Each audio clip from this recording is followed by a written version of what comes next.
All right. Hello, good morning, or whatever time of day it is for you. Hopefully you're in the right place. Today we're talking about storytelling as recovery coaches and peers, and looking at culture and its impact on storytelling in our roles. So hopefully you are in the right place. So we're going to just look at a few pieces here because we could go on with storytelling for I've got like my whole world, my whole career just about is related to storytelling and how we use it in our lives, in our roles to support others.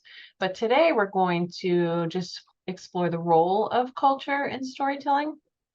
And you maybe haven't thought about that before, like that there's cultures in storytelling, but there sure is. We're going to consider when sharing lived experience from within some of these cultures can be helpful, or in some cases, not so helpful, sometimes harmful. And we're going to identify recovery coach roles or recovery coach values and how they can be applied to storytelling. So first, we're going to create a culture within the webinar. I know we're a small group right now, but we are going to have a culture. This is not so much a didactic presentation as a group conversation. That's my hope. So hopefully you're able to participate and contribute to a conversation so we learn from each other, because I don't know everything. I don't know what you have experienced or how you work in your role. So hopefully we can hear from each other. But a group culture within the space that we're going to learn together, I ask that you just be present with each other and stay engaged and practice active listening. Be respectful of everybody's opinions, beliefs, and truths in this space, within this learning experience. That we maintain confidentiality. So anything that is specific about someone's own experience, that we not share that, meaning we don't tell other people's stories. When people are sharing, today we won't be sharing stories so much, but that we just don't interrupt each other. And that when we're sharing, we don't use triggering language. So, you can tell me that you did a certain drug or, committed a certain act, but we don't need the details of that, because sometimes when we're too detailed, that can really upset somebody else. All right. So storytelling is as old as dirt, just about, not quite, but almost. I always say that storytelling is from cave art to TikTok, right? We've been telling stories our whole lives. Humanity has been telling each other stories since the days of probably before cave art, but cave art's just the first time we actually had a recording of that happening. So we're all storytellers, and we're all expert story listeners as well. Like I said, we've been listening to stories since we were in the womb, and we've been telling stories since we got out of the womb. So we actually have a whole wealth of knowledge and experience and understanding of storytelling. So we're all experts in that. And I just want to take a moment as well to put in the context that when I'm talking about sharing lived experience, it's not just about addiction and recovery. We have life experience that's valuable and useful to others. And so a person doesn't have to be in recovery themselves from problematic substance use in order to have lived experience to use and stories to share that are helpful. So this applies to everything. We use our life experience in our roles as coaches.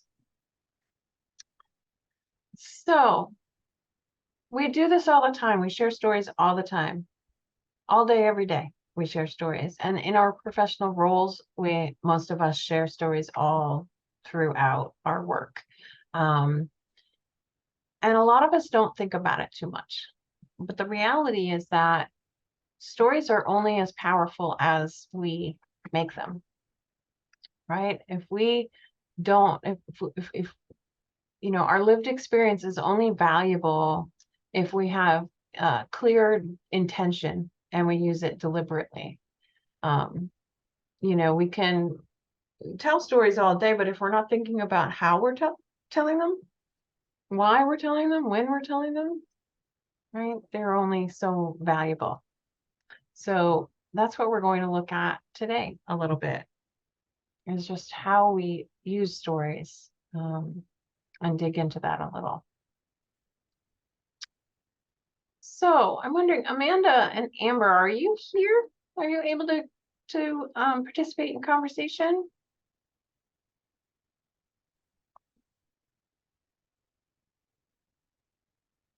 So Megan, Amanda put in the chat that she doesn't have access to a mic or a camera. She was hoping to listen, but she can only participate through chat.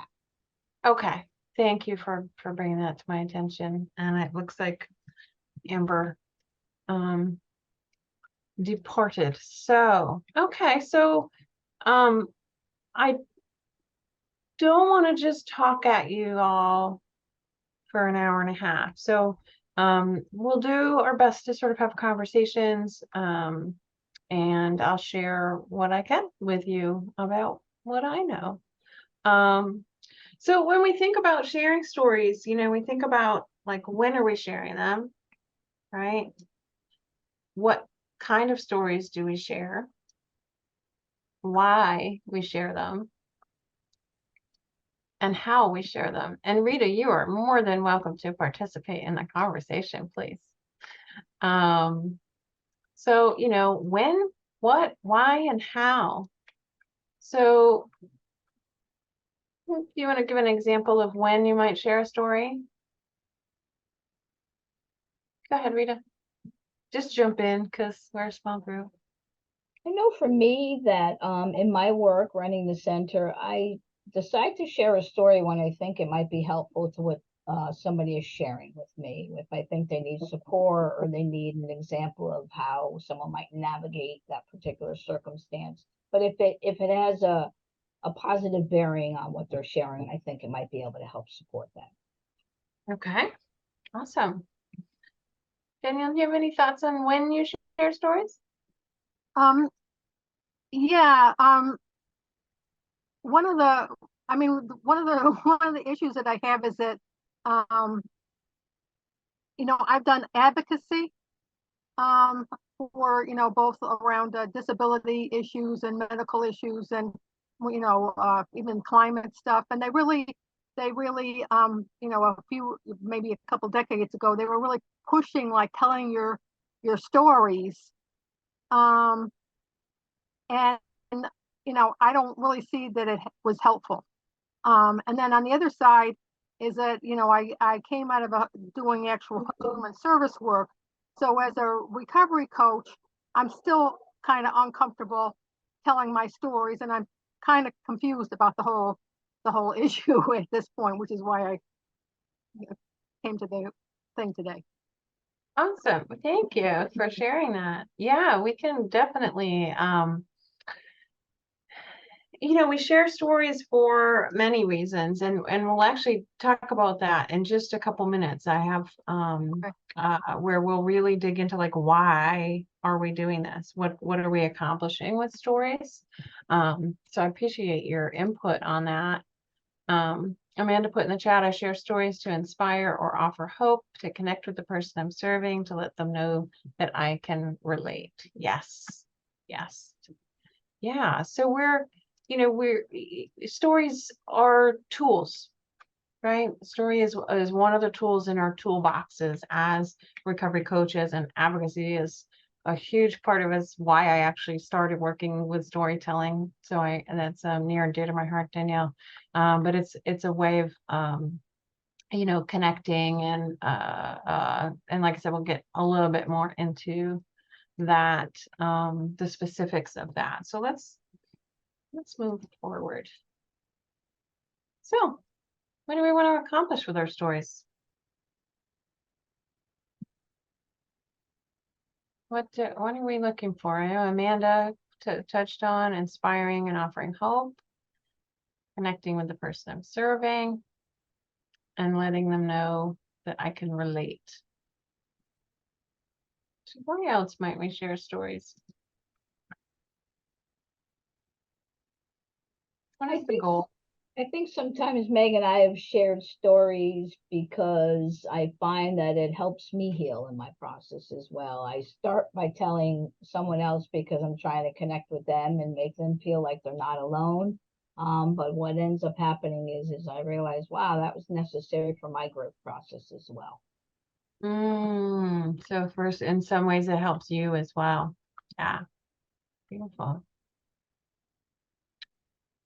I know, when we look at sort of recovery coaching roles and we look at the context of storytelling just in humanity, one of the first things that comes to mind for me with story sharing in the recovery coach role is rapport, right? We're developing that connection, we're building trust together. And so if someone, knows that I have some related experience to them, then that helps build a connection, right? So role modeling is one of the most important things that we do is story sharing, right? I can role model that I'm open. I can role model that I'm willing to be vulnerable, which is huge.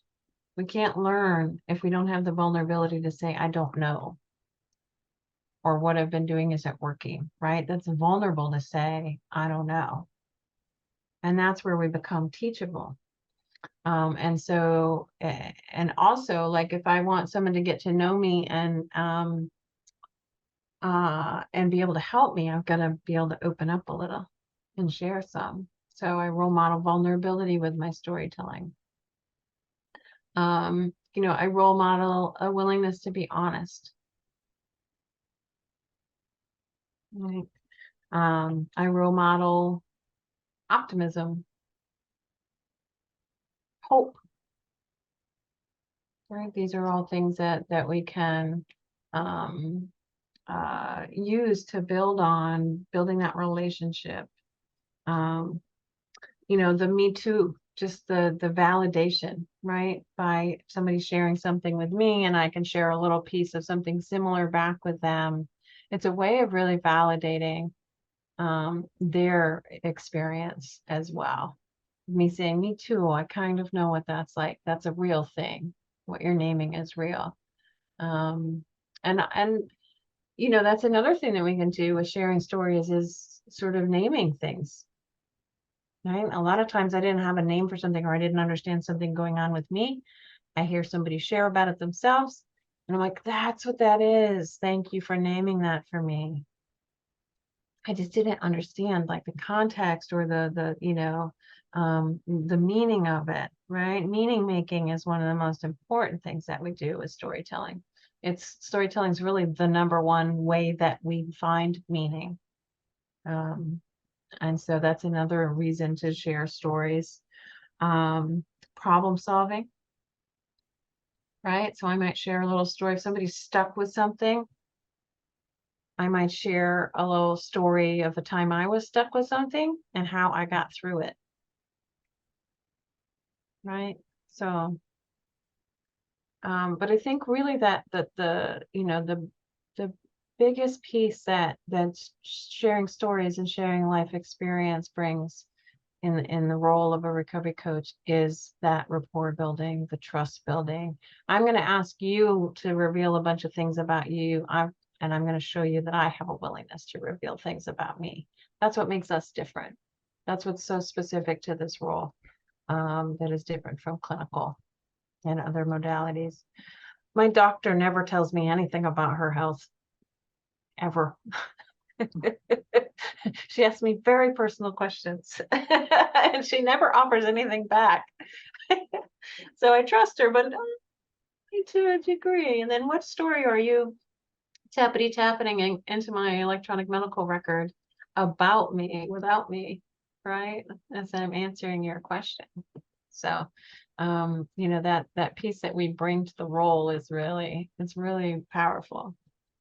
And that also, another reason for story sharing in the role is to show that there's not a power differential, right? To kind of put us on an even thing. I'm not going to hold anything back from you. I'm not going to try to control your narrative. I'm on equal ground with you. Anybody think of any other reasons that we share stories in our roles? What are we trying to accomplish with our stories? And I'm so excited more people are joining. This is very interactive. It's intended to be. So it's wonderful to have some folks. Go ahead, Kishana. Am I getting that right? Yes, I got on a little late, so I'm not sure if you said any of these things, but I'm assuming to build a rapport, Yes. to allow the other person to feel comfortable and understand that you may have shared some of the same lived experiences with them. Mm. So I think that given the circumstances and with, set boundaries that, but to share when needed, like you said, to build that rapport, I think that's important because when I hear someone that shares a story like mine, it kind of opens me up to want to share and say, oh, well, wow, you've been through that as well. Or, something similar, or even a little more than what I've been through, but it builds a rapport and like a bridge to you and that person, bridges a gap kind of, so to speak. Yes. Yeah. Awesome. Thank you. Yeah, that's one of the primary reasons is that rapport building, that connection building of I'm not that different from you. I don't have the same experience, but I have a similar experience. Right. And that can be Yes. anything, not just addiction recovery. That can be anything. Like, I coached a lot of young people and like they just don't know how to do banking or, bathe them. So I have young people that didn't know how to use soap versus shampoo and all this stuff. And it's like I can share some of my experience from being actually a 38-year-old going into recovery, not knowing that you have to change your toothbrush every couple months. I had no Megan, idea. I'm one of those people that when I am at my doctor's, I ask her a lot of questions. Yeah. How's the children? How are things going? Because like you said, they're doing a lot of typing and they're in our personal business. So let me just ask a little bit of questions. I get it out of her a little bit. So we have a little conversation there. I build a rapport with her as You're well. building rapport. Awesome. Thank you. Okay, so we touched on, I love the magical floating arm in Rita's background. Oh, no, there's a whole person, but it looked really funny. Reeve, is it? Opens door to so much and immediately reduces stigma and the person feels safer. Yes. Yeah, it's just really, again, like that power differential, trying to knock that down, that idea that I have something you don't have, or that I'm not willing to be open as well. Yeah, that vulnerability piece is really important. Hello, Danielle from New Haven. Hello to all the new faces coming on in. So I want to talk about culture. I'm going to share my screen because a lot of us maybe haven't thought about culture when it comes to storytelling. And so this slide is just some of the many, many cultures and identities we might belong to, ascribe to, identify as. And so I want to ground us just in culture in general, because we often think of the ones that are right off, right? Like your ethnicity, your race, your religion, like those are things that we identify with very quickly. But there's so many more cultures that we belong to. So I want you to take a moment, look at this list. This is not an exhaustive list. And just kind of maybe think of 4 or 5 for yourself that you would ascribe to or identify with. If you want to, if you're comfortable, you can put those into the chat.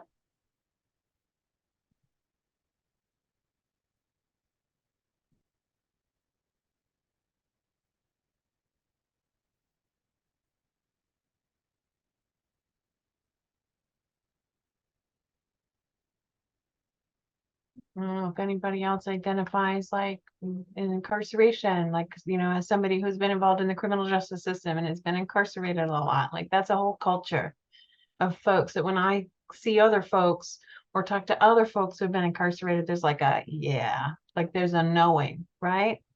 There's a shared culture there, whether, regardless of where you were incarcerated, there are things that we have in common, experiences and things that we understand. What else? Anybody want to share one or two that they would identify for themselves that maybe would you maybe haven't thought of before now? Go ahead, Rita. And Megan, I know for me, I can absolutely identify with sexual orientation. Sometimes it's not comfortable sharing, with just anybody. I want to make sure somebody's gonna be accepting of who I am. For me, traumatic experiences also is something, a group or identity that I absolutely identify with.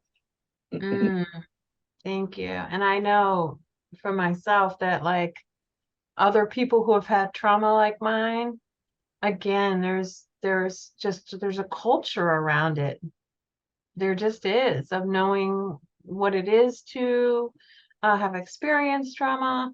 Maybe, for some folks, what the healing was like, doing trauma therapy, like, living with the physical manifestations of trauma in your body. Like there's a lot to that. And I know, and so I may be different, right, in a group of people with trauma than I am with like regular other people, although I don't really know anybody anymore who hasn't had trauma.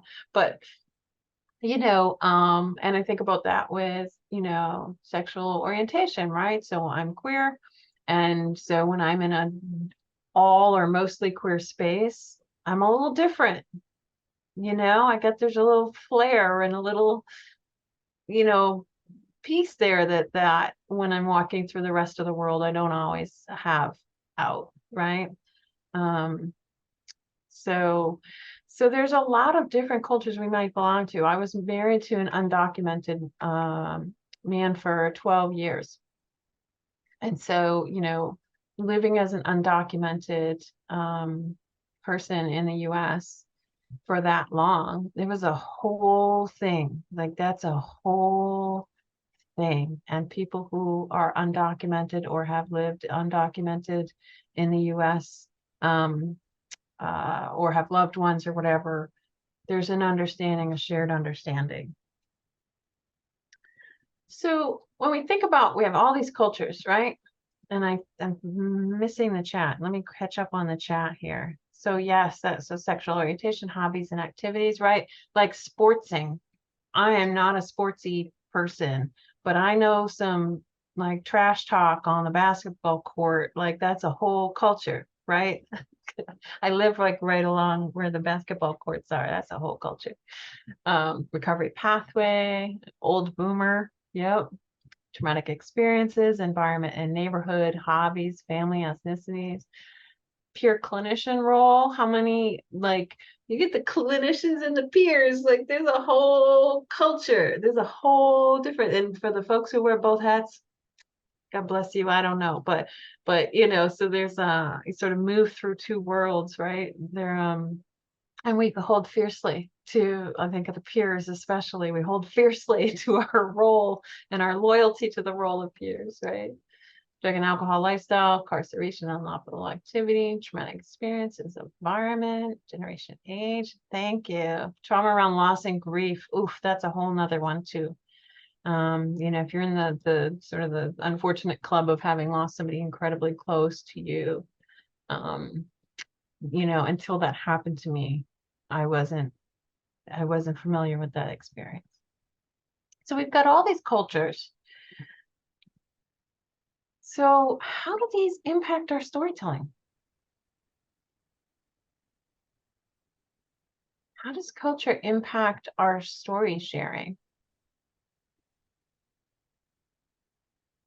Anybody want to offer some thoughts on that? Me, I believe, culture, I think my belief system, you know, what I believe, the stories I tell myself, which kind of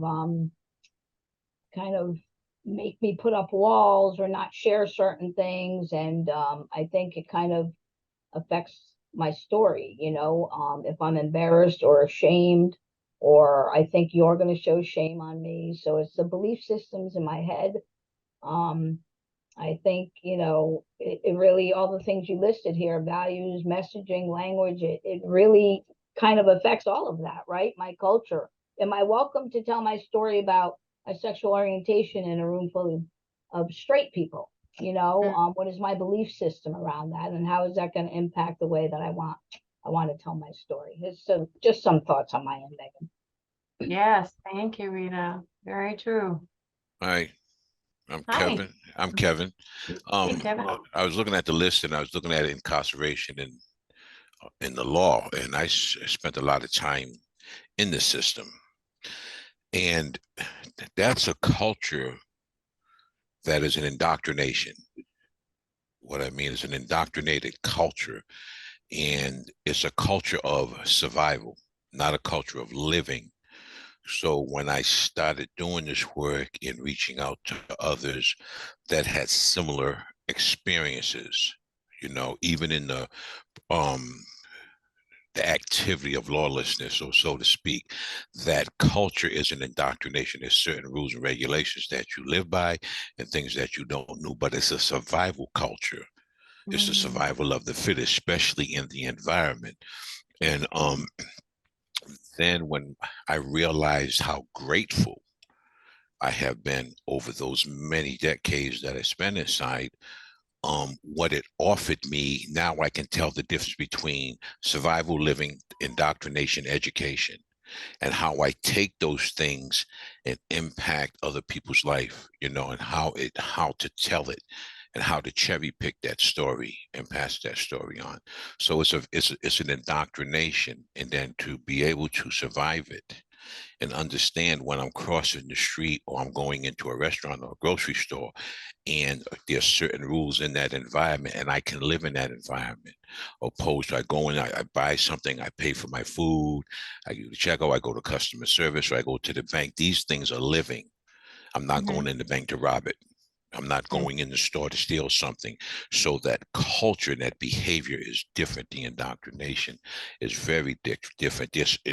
I was looking at the list of other things, not to take up too much time, and some of the things that some of us that are not familiar with other cultures, understand that those other cultures are living cultures. They're not indoctrinated cultures, you know, but the prison, the incarcerated ones, very much an indoctrinated culture, and how to undo the indoctrination and get to the education, how undo just survival and get into the living.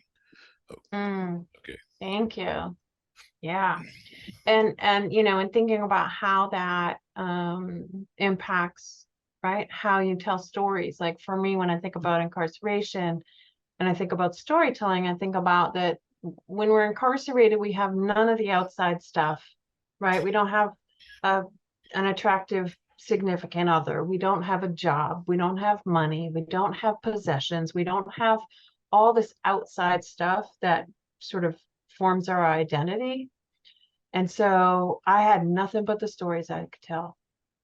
So when I was incarcerated, it was all about, I had more drugs than you. I sold more drugs than you. I've been selling drugs longer than you. I was more of a badass than you, right? Because I had no identity or anything outside to hold on to except that I was better than you. And so, you know, and so I carried that out with me too, right? That bravado, because I had nothing else but to be the worst, you know, and use old language, the worst addict you'd ever met. Right. So, and I learned that while incarcerated because I had to find a way to be tough. Right. So that carried through. And what I hear you saying is that after you got out and you got some perspective, then you could share those stories having some gratitude for the difference between surviving and living and thriving, right? And so that like can shift. So that's like a culture, right, within the storytelling piece. Charlotte, I'll get you in just a sec. I just want to grab Amanda's chat. We may be reluctant to share certain parts of our story if we come from a different cultural background. Absolutely. The reverse of that, if I identify closely with the culture of the person I'm serving, I may share those pieces so that we have that connection point and so they feel honored, seen, and respected. Yes, definitely identifying sort of shared culture can be a really powerful way to build that rapport, that trust, and the connection.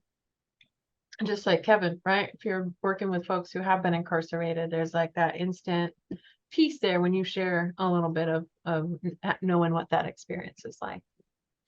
Charlotte.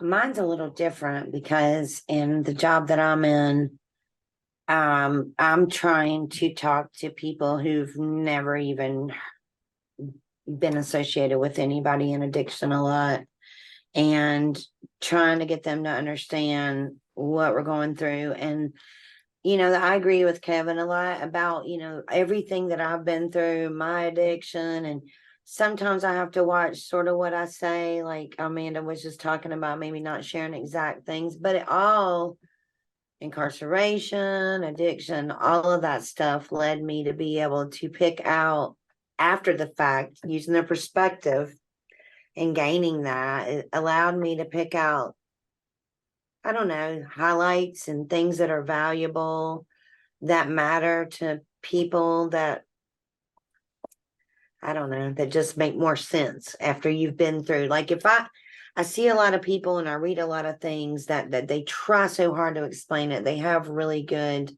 intentions, but they never have been through it. So it makes a huge difference. They can't, bless their hearts. They have a harder time because and being able to go through a lot of these cycles and a lot of these things kind of gives you more, I don't know, realistic ways to tell your story, things that are more common sense to people. Yeah, thank you. It's very true. And I think, one of the things I try to do in story sharing with folks who have not had the same experience with problematic substance use as me is to relate it to other things. Like I have a really hard time with anything that has refined sugar or flour in it, man. I struggle. That corn syrup, ooh, right. And there's plenty of people who have that struggle who Yeah. have never abused, or had a problem with substance use, right? And so, or, when you can't put your phone down, or, right. So I can share stories that are still totally true from my experience. So like put that dang game down with the phone and do the work I'm supposed to be doing, right? It's a similar feeling of feeling powerless, of feeling, a little bit ashamed or guilty that you can't stop doing the thing, that isn't good for you, right? And so we can tell stories about that help other people relate, right? So we could go off about cultures and storytelling, but I'm going to keep us moving. This is a short version of a longer training. So I want to pack a lot in here. So when we think about cultures that are specific to our experiences with substance use and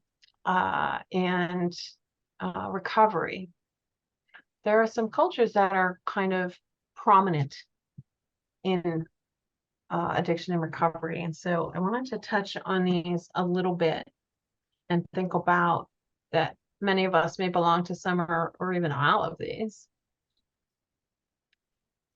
And that there are cultures associated with all of these. We touched on the incarceration piece. And I would say, Kevin, I would say that incarceration isn't the only indoctrination, because I would say the 12-step and I would say the faith-based is a little bit similar, more 12-step than faith-based, but that's also a place where we kind of we get in and we learn a way of thinking, a way of seeing things. Rita talked about it, and we're going to touch on that in a minute, about internal perspectives, right? Beliefs, systems, right? So we come in, a lot of us, into 12-step, and we kind of get indoctrinated into this different way of living, of perceiving the world, of operating in the world. It's not forced on us the way incarceration is. But I do think it's still kind of like a immersive culture change. So, and I want to just point out redemption. I don't mean just in a sort of Christian way and being saved, but I mean this is what it was like, this is what happened, and what it's like now. There's a classic redemption story, and we tend to simplify that. We tend to make it like it was really bad, and then this miracle happened, and now it's really awesome. And it gets like overly simplified, right? So that's a culture of a way of telling our stories that's simplistic and doesn't really tell the full truth of the story, you know? I think that when in storytelling, to me, and I hope I'm saying this right, storytelling has a granular concept to me. And what I mean by that is stories are presentations, and they're presented to people. I could tell an incarcerated story, what happened to me in prison, or whatever the case may be, or my religious faith based. And I think it's the presentation. How are you living the story now? People are attracted to what they see. Mhm. People are attracted to, if they hear the story and then see the life. If I'm telling the story, but I'm still banging, I'm still going up against the grain. Oh, this guy, I knew he wasn't real. So I think it's practice what you preach, or what you say, how you tell the story, because stories are presentation, and people, will eat off fine china before they eat off a garbage can lid. So if what I mean by that, if you put food on a garbage can lid and you present it to the people or to the king or just to the everyday person, they're not going to eat off the garbage can lid. You put it on fine china, they're going to go for it. You'll go for it. So how are you presenting the story? You can't bring the story on a garbage can lid. It can't be war stories. Like you were saying, I was in there and I was blowing it up. I was driving this, I was doing that, I was knocking it down, you're blowing it up. And you can't have the war story. And that war story can be more attractive and take a recovery or a peer and set them back if you're telling it as a war story, if you're glorifying that, So I think stories are presentation, and practice what you preach. Yes, absolutely. Thank you for that. I love how you related that to, action, right? Like, and what that makes me think about is authenticity, right? Is that we're telling authentic stories. We'll touch on that in a little bit of, that I need to be representing what is true, and that I need to be following that, our actions speak very, very loudly. And so it is about how we tell stories that matters, so that it does match, right? And that it does come across as real and authentic. But I always say, kind of are we building a connection, or are we building a wall? Is my story building a connection, or is it building a wall? right. Yeah.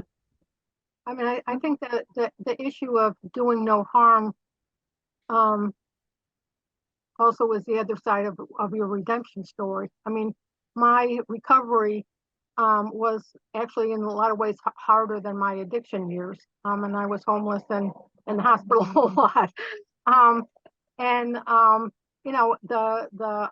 guilt that I felt for years of not being able to be a good recovery what was extremely, it was really hard. And I think that you can on the one hand offer hope and a clear redemption story without it kind of like stigmatizing those who haven't gotten there yet. In my case, it was, I was using drugs for a medical condition, and it took 20 years before they figured out what the medical condition was, and they could do something other than what I had been self-medicating with back in my addiction. Yeah, it is more complex, isn't it? and being able to represent that authentically is so helpful to people. So thank you for that. Rita. Yeah, I was just kind of jumping on what Kevin was speaking about presentation. I know for me too is I think a part of carrying or talking about my story is knowing my audience. I may tell my story one way if Right. I'm with certain people, say people who have walked a similar path, and then I may kind of talk about other details of my story with family members or friends or somebody that I want to try to connect with in that venue as well. And presentation, I like what Kevin said. For me, it's about that authenticity, and you said that as well. But it's kind of like if someone's telling me a story, but they haven't changed the way they're living, is their story going to have any impact on me? As opposed to someone telling me a story and they are living a brand new life today. That's a powerful message to me. I just wanted to add that. Thank you. Yeah, thank you. Absolutely. It's so important that we have that awareness of, why are we telling the story? When are we telling it? Who are we telling it to? I always mention my golf ladies, right? So when I first started coaching, I coached a lot of young people and a lot of well-to-do suburban, wives of men who had really good jobs. And so that called them the golf ladies. They played golf, they did rowing, they sailed boats, and they had a very, very different life than I did. And I learned quickly that like the story that I learned to share in NA, in Narcotics Anonymous, didn't translate well to the golf ladies. They couldn't relate. Their substance of choice was wine. Their consequences looked very different from mine. And so I learned very quickly that my audience mattered. The young adults I could tell those stories to. And many of them were, folks struggling with opioid use disorder and, oh, we lost Rita. Hopefully she'll be back. And that they could relate a little bit more to the kind of consequences that I was having and the culture that I was in.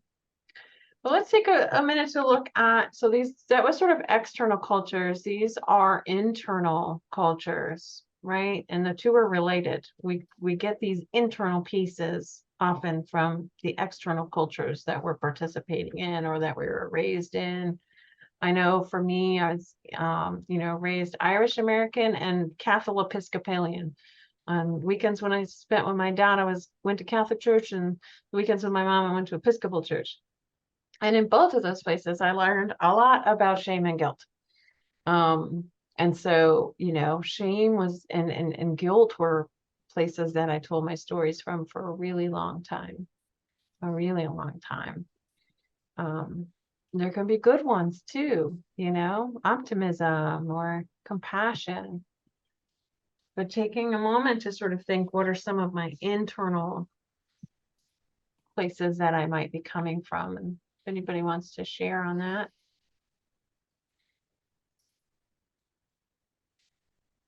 This is the first time you've really thought about it, or if there's one up there, you're like, yep, that's totally me.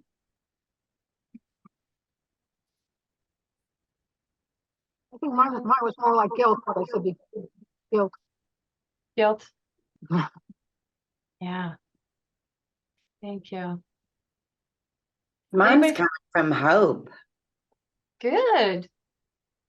Good. It took me a long time to learn that.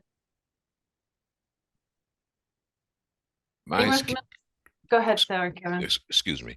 Mine's came from two places. What I mean, it came from bravado, if I'm saying that right. And then this switch came into play, which is compassion. And when I say bravado, it came from that bolstering. You know what I mean? This is, I hit it hard. This is who I was. This is what I did. And when I was standing there, whether I was talking to a group of people or an individual person, I was feeling myself. And what I mean by that, I was proud of myself.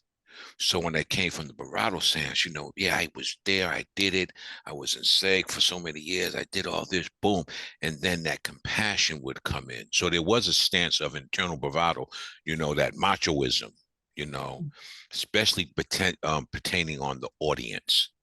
Mm, If I'm dealing with an individual, that's where he's living right now, in that moment of bravado and war stories and stuff, and then to see the compassion that switch. So I came from two places, mm, and I found that switch of compassion, how to mm. tell the story strong when you need to tell it strong, when it's that life-saving instance is going on, and then that compassion sets in. And so it came from two places for me.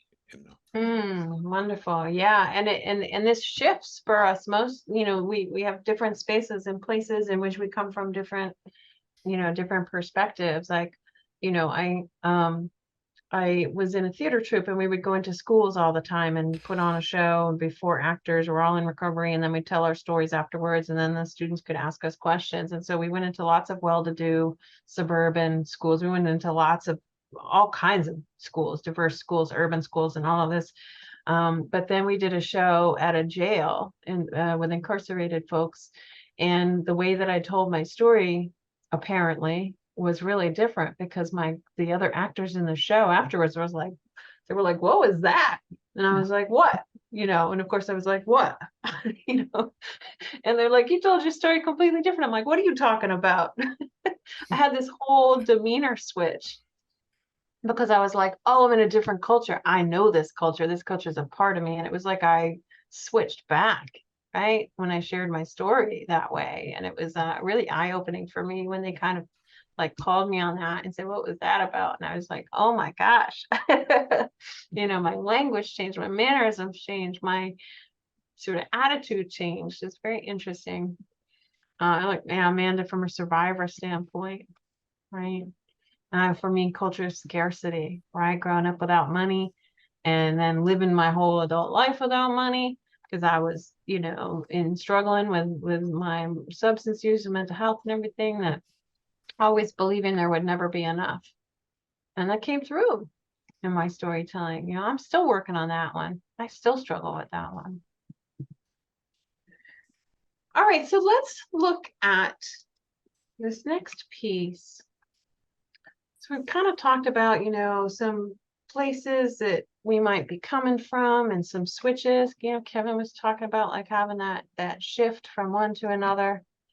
But when we're sharing stories as coaches, right, in our peer roles, which of these cultures do you think can cause harm, and how does it cause harm?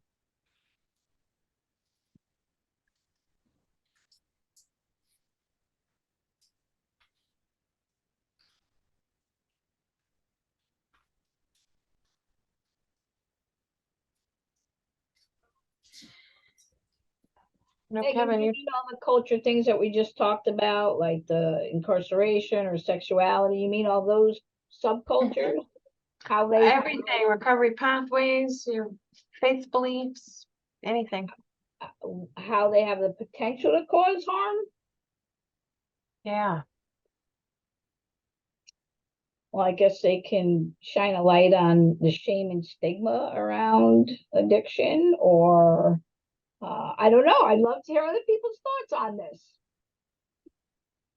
Yeah. It's an interesting question, isn't it? Yeah. I think they all can cause harm if you're not coming from a perspective of what the other person, of knowing who your audience was and really listening to them to know what their needs are at this point. I mean, I think even, trying to do a, like, ethnic, well, white ethnic, like you were, you're Irish or whatever, could even that something like that could backfire on you. Yeah, definitely. Yeah, knowing who we're talking to and how that might land, right? How often do you really stop and say, what is the impact on this person of sharing this particular story, right? I think most of us are automatic. We just, we learn it. We've been doing it for a long time. It just kind of comes to us, like maybe we think a little bit later about it, but mostly I know that until I started doing this work specific with storytelling and in the role, I didn't really think too much about what the impact was or whether I was causing harm. Because I just assumed if I'm sharing my experience, strength, and hope, how I learned it in 12-step, I'm good. Right?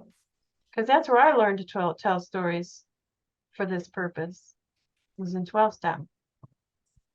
I was fully indoctrinated into the 12-step model of storytelling. Maybe touch on that again in a minute. I know Amanda says, when sharing as a victim, we give the perception that we're powerless over the things that we do or how we respond to them. This puts the blame on others and relieves me of responsibility. When I'm blaming the world around me, I miss the opportunities for improvement. Yes. Yeah, that victim piece, right? We're not role modeling problem solving, and we're not role modeling forward movement and recovery and wellness and hope and compassion and all that, right? If we're coming from a space of, blaming others for our situation, I was definitely a blamer. Definitely. I think that I understand the question, how our role can affect or do harm. I was invited to speak at Brown University one time. And before I went to Brown University, they had showed a clip of me in Colorado. And they was doing this, NPR radio was doing the story on me. Anyway, they happened to see the clip, they heard my story. And so they already had, the story preceded me when I got there. And so when it was time to speak, part of my story or my work now talks about people that are marginalized, people that really don't have a lot of resources. Where I live, the people that I work with. So when I go on Brown campus, there's a lot of privilege. But there's privilege, and these privilege do have substance use disorder. You know, but I can go in and tell the story from the marginalized side and cause harm, where I can tell them, it's your family that's the fault, the reason why I'm in this situation. My community, you look at you driving Teslas and this and this and this and that. So when you fall from the valley of dolls, when you fall in this with the Percocets or whatever it may be, you understand, you have the coat of many colors, so to speak. You know, you can have that coat of many colors, but when I fell, it showed it was there. I was behind a dipsy dumpster.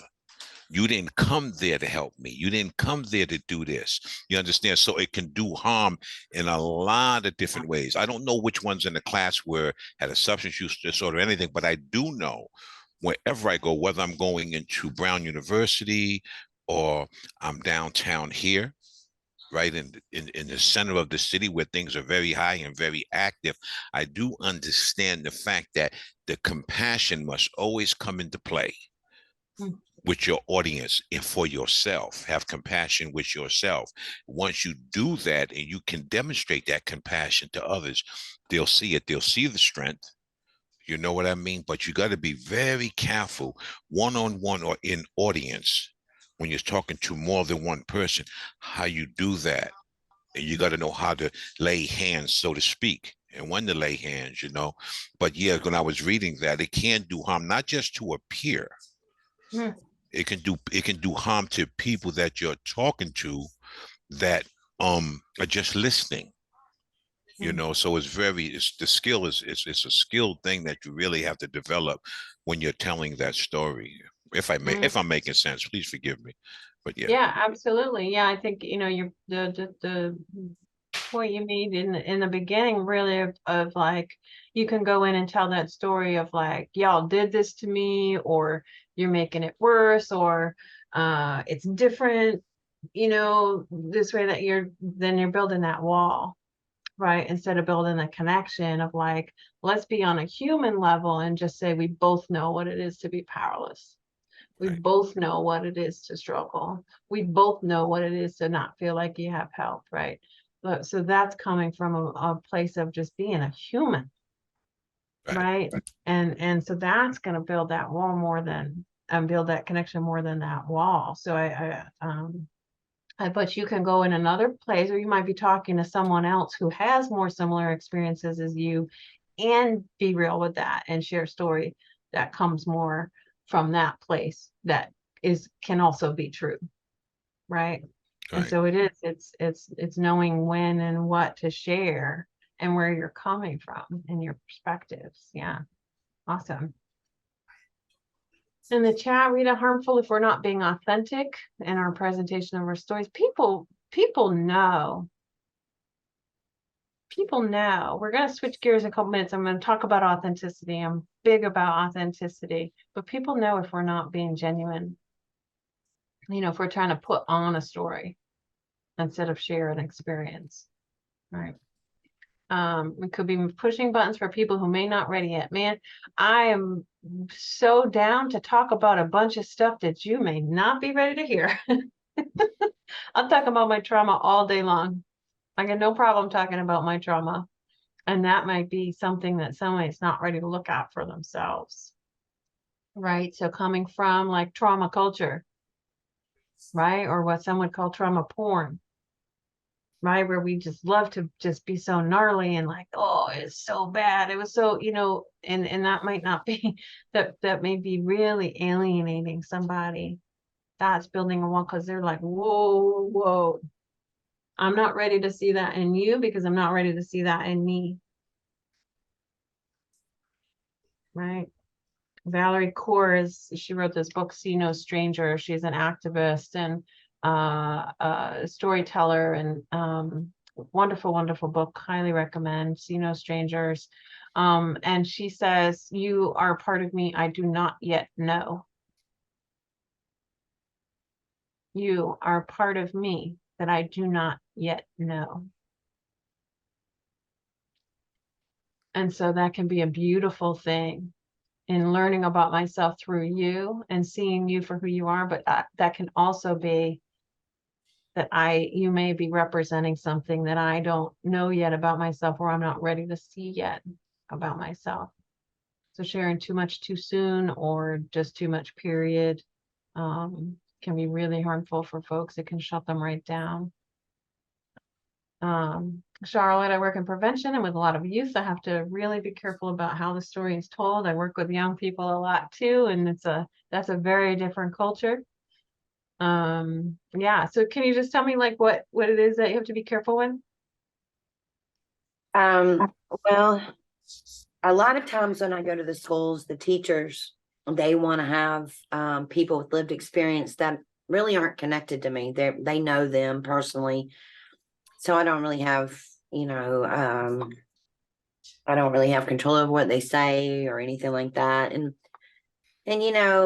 maybe some things that they say were a little too much for a kid to understand or even deal with, and they are at home experiencing the same thing. So it may bring up some traumatic or re-traumatizing them, I guess is what it is.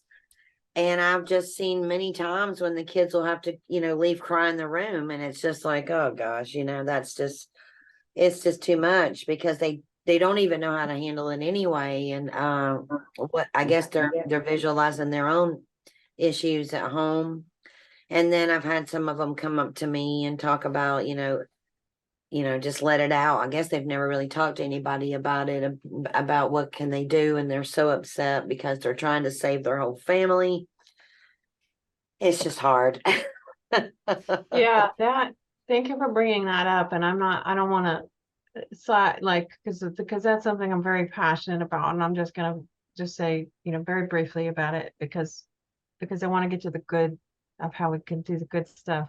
But we get asked, peers or people with lived experience get asked to speak all the time and without consideration for the impact on the person who's sharing their story. Right. When the school says, oh, will you come in and talk to our students? They don't think about whether that's harmful to the storyteller. Right. That's one piece. The other piece is that we're not trained to do that.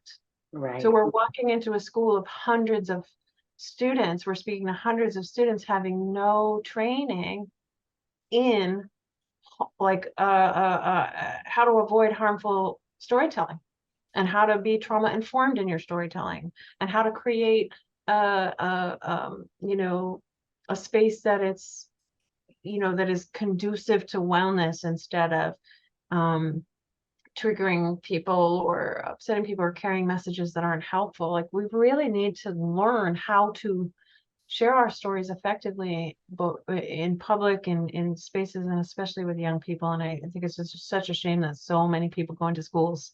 I'm going to tell my story and look at how great my life is now and how cool I am now.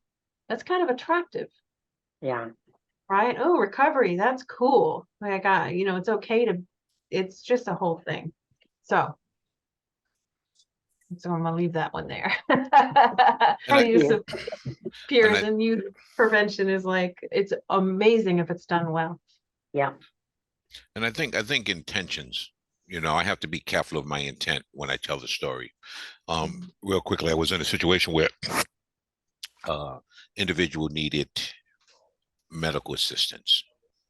And this is it was more than first time for this individual. So the EMTs, when they do arrive, they have this stigma, they have this attitude now, they're not reaching, and it was my first time assisting this individual on this level.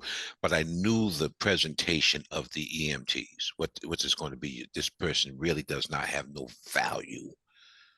They really don't have no value. So now I'm going to have to tell my story in a very small, impacted way and hard to advocate. I was telling my story to use it as to advocate for the person who was in need of medical service. So it depends on the intent, and I have to be very careful of the intent. If I'm going into an audience and into the room and I say, I want this to be high impact, I know the audience, this is going to be high impact, I'm going to hit it hard. Or I go into in high school and I'm talking to children, high school children, talking about incarceration. What is my intent when I get up there? And what am I trying to do? So I have to watch my intentions when I'm telling the story. Yeah, absolutely. Yeah. Our lived experience has very limited value without deliberate intention. Our lived experience has very limited value without deliberate intention, and it has the potential to cause a lot of harm. And I'm going to share just a few other ways that I see some of the cultures that we come from, that come through in our storytelling, can potentially be harmful. We pledge allegiance to the path that saved our lives. And sometimes that allegiance comes through too loud and clear in our storytelling, right? So if I credit 12 step for saving my life, it's going to be hard for me to share some stories about my journey without that messaging coming through, that it's also the way to save your life, right? So it's, sometimes we get that sort of like we get this in Kevin, you just touched on it about intentions. We have these agendas that we don't realize are baked into the way we share our own lived experience. Like, I talk about the abstinence agenda, right? It's the same initials as dear old AA that I love very much. I have mad respect for 12-step, and it is an amazing, amazing path for many, many, many people. But sometimes we get so that we think that's what it needs to be. And even if we intellectually can say that's not what it has to be, I support all pathways, it still can come through in our stories without us realizing. And so for somebody who's listening to that, for whom they tried 12-step and it didn't work, it wasn't the right fit for them, it just didn't meet their needs, then we can be unintentionally given the message that it was, that the 12-step is perfect and you're the problem. They're like, you just didn't fit into our program. That's on you, right? It works if you work it. That's saying that it's you that are the problem, right? It works for whom it works for is a much more accurate statement. But and we don't realize, right? We don't realize that we're sometimes carrying that message. We just don't, and you know, and the thing like everybody's got to go to detox, right? Sometimes that kind of idea comes through, and we miss a whole bunch of people for whom, you know, harm reduction is the right path, or for whom detox just isn't appropriate or accessible, right? So, so that's one of the ways that I think we, you know, we can carry through in the culture. Ego bravado we've been talking about, right? And not role modeling vulnerability. We need to be vulnerable in order to learn. We have to be able to say, I don't know. And so if we got our ego and bravado going and glamorizing and glorifying and being the dude, you know, with all the answers and all the cool stuff, right? We're be shutting people down. Oh, one that gets me. So the way that I learned to tell stories about addiction and recovery for me was that I was very sick. I was very disordered or diseased, or you know, I couldn't make any good decisions. I didn't care about anybody, right? I didn't have any morals. I was just a terrible, terrible person. When I tell my story, right? If I tell a story and I speak of myself that way from when I was in active use, I'm telling the person who's sitting across from me who's in active use that that's what they are. The way that I speak about myself in the past is telling people that in the present that that is what they are. And we do it all the time.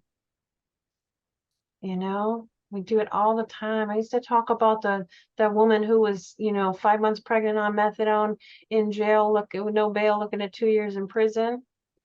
I used to talk so badly about her. She put herself there. She was a mess. She couldn't make any good decisions. Look what she did, right? Because I needed to separate myself from the old me so I could build the new me.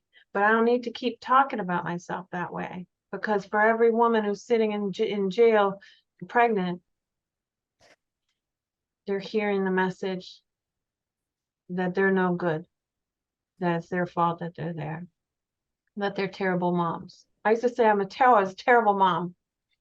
I wasn't a terrible mom. I desperately wanted to be a good mom, and I was trying my absolute hardest. I just had a really sucky set of circumstances. Right. So we carry that we can carry this, you know, some of these messages, this culture, like through our stories, the way we share. And we got to be really, really intentional, really think about what is the impact on someone else. If I'm like, I am all about that Christian thing, which I was. Like, this is what worked for me, and you're so blessed, and you know, turn that test into a testimony, and you know, all of that like kind of language, or you know, that even though I say to somebody, oh, you don't have to go that route, there's other ways, right? There may still be that message underneath that you got to find spirituality. You can't get recovery without spirituality. It's just having the awareness, right, of just these pieces that we might be carrying through without realizing and without intending. So, all right, I want to get to the good part. I'm going to say one last thing, the danger of a single story. We don't just have one story, we have many, many, many stories. And when we think of like, I'm going to tell my story, is that the story of being queer? Is that the one story of being an addict? Is it the one story of being a felon or uneducated or disabled or undocumented?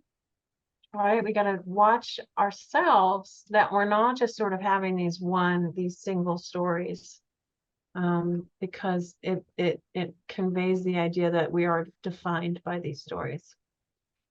And we're never just humans having human experiences. We are just humans having human experiences. So where do we want to come from? What's the good stuff? I've got the our core recovery values from good old William White here to have a look at. And I want to round out our conversation talking about how do these come through in storytelling? What do these look like in action? If we're coming from positive values, recovery orientation values, what does that look like in action?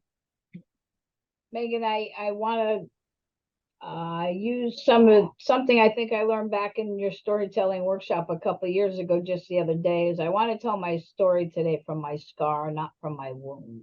And that was very powerful back when I heard it from you a few years ago, and also very powerful when I shared it with someone else the other day. So I think that's kind of where I want my stories to come from today. That's all. I didn't touch on some of the words, but I just want to throw that in there.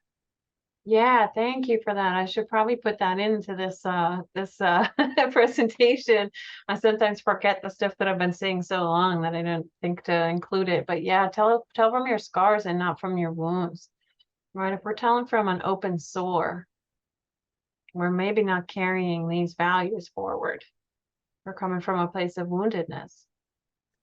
And also, like the one thing that I've done is I've really kind of reflected back and studied on different stages of my recovery, and I view it as a growth process. I mean, it's just like it's become so obvious to me now. It's almost like a cocoons, you know what I mean? So I just and I can remember different areas of it, and I don't think of, you know, now versus then. I would just think about it as it's a continuum, you know, throughout the whole thing, and what times I was willing to be able to do this part and this part and this part, you know, and it's still ongoing. You know, I've been doing this for a while now, and it's even getting better. The story's getting better. Yeah, I love that, Charlotte. You're absolutely right. I am on a journey with my storytelling. And that journey reflects my journey of myself, right? I always say, like, I built a little box for myself. It was labeled addict felon, because that was my only definition of self for decades. And I lived inside that box. I told my stories. I talked about myself. I was defined by the box. I got into recovery. I was still in the box. Yep. For 4 years. I still came from the perspective of addict felon. That is my single story. That is my single definition of self. I'm just an addict felon in recovery now, but I'm still just an addict and a felon. I talk about that box a lot too, and I talk about, you know, the fact that we are special, and I treat myself as special, and I know that, but it doesn't have to have all this negative connotation that my box, and now I'm in the bigger box, and now I'm in the bigger box, and it grows and grows and grows, and Yeah. so I get that what you're talking about. Yeah. And my goal is smash the box. Yeah. Through the box. We don't need Yeah. to come from a box. We just be human. Why don't we just be human? What do you think? What do you think about some of these? Is there, how do you see some of these coming through in storytelling? So someone want to pick a value and kind of say, like, well, I see this showing up in storytelling in this way. Or this is how I can come from this value in my storytelling.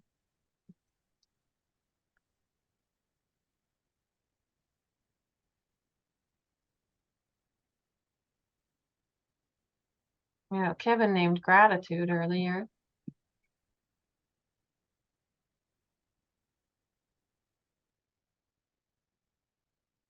I think for me, Megan, hope comes through. You know, not only for others, but also for myself.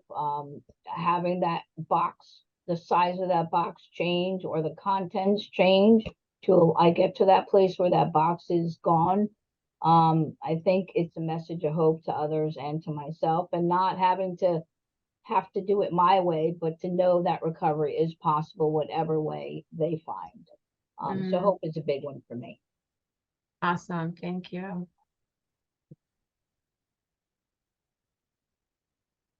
I think for me, humility, being humble.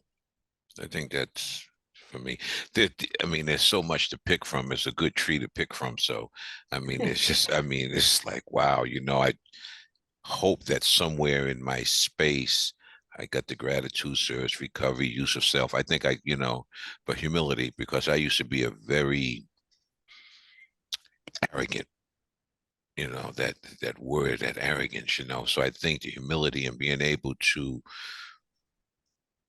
even in the smallest, even when I'm not telling the story or I'm not doing the work and I'm sitting on the porch and I'm drinking some lemonade, and when I get done, I can say thank you for those things. So I think humility is very important for me. I think when I lose that humility, or I get that pride, and I'm a firm believer that pride is the first sign before destruction. So when I get that prideful chest and I'm patting my chest, I got to be very careful. I got to be aware that this is a very humbling process for me, in my recovery. Because a lot of people tell me sometimes, oh, you're real strong. You're a strong guy. You've been through this, or they hear the story. Oh, you're real strong, man. You've been through it. And there's times I don't want to be strong. There's times I do want to be vulnerable. There's times I do want to be, people to see the humility in me, So that's very important for me, humility. Thank you, Kevin.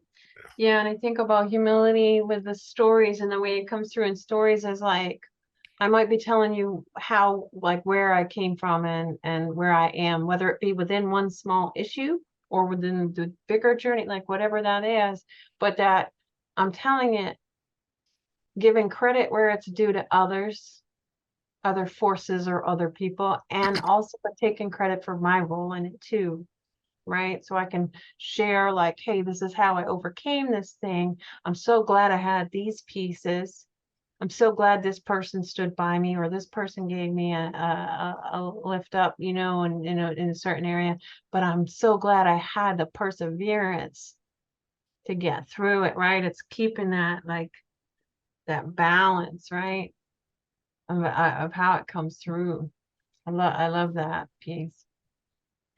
Amanda says, I can use dignity and respect when I choose positive words instead of words that carry stigma. Person in recovery versus addict. The language piece, oof, there's so much to that. It's really powerful stuff. Yeah, all of these things are vital to fill up the hole. And that yours is honesty, Charlotte. I think Go ahead, Danielle. the authenticity of voice, I kind of understand now better actually after this thing, because I've always understood that there was kind of like different rules or different cultures from, like, being a scholarship student versus being a poor person versus being a homeless person. And I didn't really feel comfortable or feel like it was like correct to, like, kind of code switch, you know what I mean? But I kind of understand now, like, why that's important, why coming from all of you and helping, maybe even sometimes helping people see that is important. So that's new for me. Thank you. Yeah, thank you. And I think it's, in our roles, or, as we move through the world, for most of us, I think of it just as there's different aspects of ourselves that we might bring more forward versus, ones that we may hold back more. And as we move through different spaces and places, that shifts a little bit. And that's, yeah, for some folks, like, there's a hard and specific things they have to do, that they have to be different in certain places. But I think, and that's around, race and other aspects where, like, there's no choice. But I think for a lot of us in a lot of other aspects of our lives, we are moving in a very normal and healthy way to adapt to the environment and find ways to connect and build rapport. And so we're still being authentic, right? But we're just accentuating or bringing forth aspects of ourselves, experiences, cultures, whatever, that match and help build the rapport there. And I think about authenticity as, I'm not trying to prove anything to you about myself. So when I'm telling a story, I'm not trying to make you think about me in a certain way. It's not about that. I'm just telling you the truth the best that I know how. Right? And people can tell People can tell if I'm telling a story because I want you to think a certain way about me, or I want your approval, or I want, something from you, or I'm trying to get you somewhere. Instead of saying, listen, this is just what was true for me, good, bad, or otherwise. Like some of it's cool, some of it's a mess, some of it I'm don't feel good about, but this is just the truth. And that is magic power. That is a magic power, is that authenticity.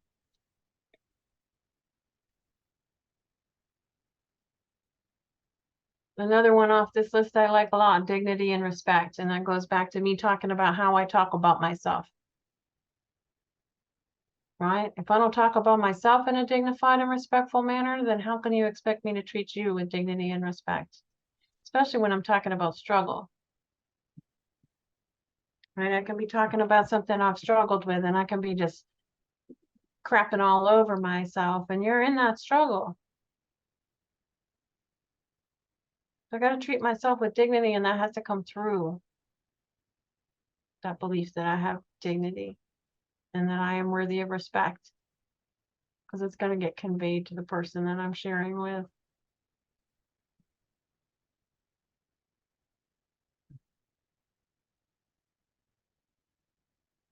Anything else? Any other ways that you like to see that shining through, these values or your beliefs?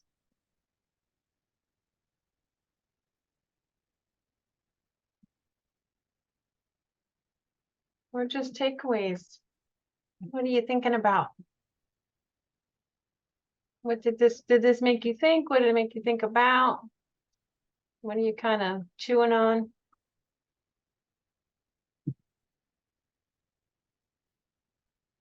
Rita. I'm just chewing on how much I have missed chatting with you and just all the little gems that I get to take away. Once again, I was blessed enough to do a storytelling workshop with Megan, and it was very instrumental in my healing journey. But Megan had said something earlier on about respect for the storyteller, and I realized my story got a lot of attention, and it was hard for me to kind of feel enthusiasm around that, because as Megan said earlier, that story happened to me. And so I didn't really realize how much I was feeling it and carrying it. It wasn't just a story for me, it was part of my truth. Having said that, I worked through all that process, and I got to the point of really just appreciating the growth and the healing. But Megan, I'm chewing on more importantly today is I want to thank you. I love when you talk about that dignity and respect for ourselves. It's such a rare point that if we are talking about ourselves still in that negative way, what message are we sending to others that are walking that path at that time? And that's so very powerful for me. And it was just really beautiful to hear you remind me of that today. So thank you. Thank you, Rita. Thank you so much. If you're interested in exploring this further, feel free to reach out. We do have a 6-hour training that really goes in and really helps you look at your own storytelling and that art and that skill set in your role. And then for that sort of more personal, like especially if you're doing advocacy, the workshop that Rita's talking about is a deep dive into kind of the art of storytelling and how you use stories for advocacy purposes, and for your own healing and growth of changing perspectives and exploring experiences. So if those interest you, pop on over. Regardless, it's been really great to talk with you all and hear from you all and have you all contribute. I love talking about storytelling. I love talking about storytelling in the context of our role. And y'all have added a lot to enrich my understanding of it. I really enjoyed you in the space. So yeah, thank y'all.